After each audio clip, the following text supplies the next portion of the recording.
नमस्कार आसंतु बनाइबा मेला परी स्वादिष्ट लंका चप।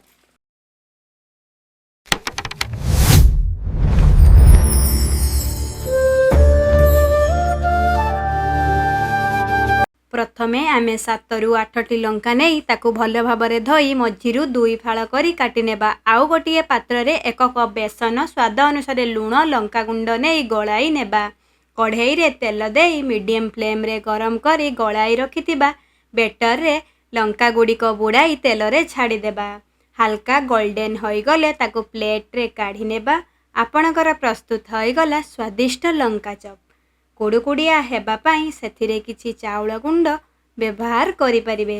संगे संग गरम गरम खाइले एहार किछि आवश्यकता नाही। एहाकू आमे हाइजेनिक भाबरे घरे बनाइबा उचित। मेला रे विभिन्न कलर देइथांती जहा आम स्वास्थ्य पाई क्षतिकारक अटे।